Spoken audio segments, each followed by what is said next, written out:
এমন বন্ড মার্কা কিছু ফিসাব আছে যাদেরকে মানুষ আয়েশা সেজদা দিলে শান্তি লাগে, ভাল লাগে, পাও টিপা দিলে আরাম লাগে। ঠিক এইরকম ফেরাউন জানে যে আমি তো সত্যিকারের আল্লাহ না, আমি তো সত্যিকারের খোদা না। সত্যিকারের খোদা হচ্ছে আল্লাহ, তুমি আল্লাহ। ও মালিক, আমার বান্দারা আল্লাহ সত্যিকারে, কিন্তু এরাই তোমার বান্দা, কিন্তু তুমিও কিন্তু সত্যিকারের খোদা। বাকি বাদ আমি হচ্ছি নকল খোদা, মাগার মানুষ আমাকে আল্লাহ কইলে ভাল লাগে। ও মালিক, আসমান থেকে এক ফোঁটা বৃষ্টি জমিনে ফালানোর মতো কোনো ক্ষমতা আমি ফেরাউনের নাই। ও মালিক, আমি চাই আজকের দিনে তুমি আমার বান্দাদেরকে বৃষ্টি। ও মালিক, আমি জানি আখিরাতে আমার কি শাস্তি হবে, তো আল্লাহ আখিরাতে আমার যা মন চা তুমি ওই শাস্তি দিয়ে আমার কোনো আপত্তি নাই। দুনিয়ার জমিনে আমার খুদাগিরি শক্তি দেও, সামর্থ্য দেও।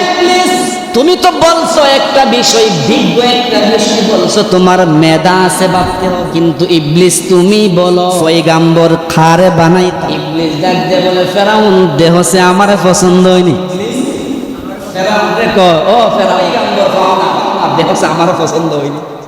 ফেরাউন যার মাথার ভিতরে এত গিয়া পয়গাম্বর হওয়ার যোগ্য, সুতরাং তুমি এখন হেদের ভিতরে চুক্তি হয়ে গেছে। ফেরাউন হইছে আল্লাহ আর ইবলিস হইছে নবী। ফেরাউন খোদা, ও আমাদের রব।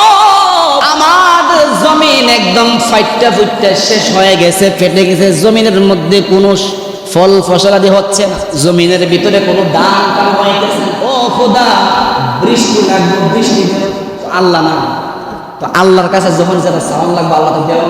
রাত যখন শেষ হয়ে গেল, ইমাম গাযযালী রাহমাতুল্লাহি আলাইহি তার কিতাবের মধ্যে লেখেন, মানুষ যখন সকালে ঘুম থেকে উঠলো, ওইটা দেখে যে হায় শক্তভাবে বৃষ্টি হয়েছে। মাগার বৃষ্টির ভিতরে কিরকম জানি গন্ধ গন্ধ লাগে, এসিড এসিড। সমস্ত মানুষ দৌড়াইয়া দিয়ে বলে, হে খোদা ফেরাউন, বৃষ্টি তো হয়েছে, সাংঘাতিক বৃষ্টি, মুষলধারে বৃষ্টি হয়েছে, কিন্তু মাগার অন্য অন্য সময় বৃষ্টি হইলে বৃষ্টির ভিতরে ঠান্ডা লাগে, আরাম শান্তি লাগে, কিন্তু ও খোদা এইবারে সিজনে কোন বৃষ্টি দিলা, ওই বৃষ্টির ভিতরে যে কিরকম একটা গন্ধ লাগে, আবার ইসিড ইসিড ভাব।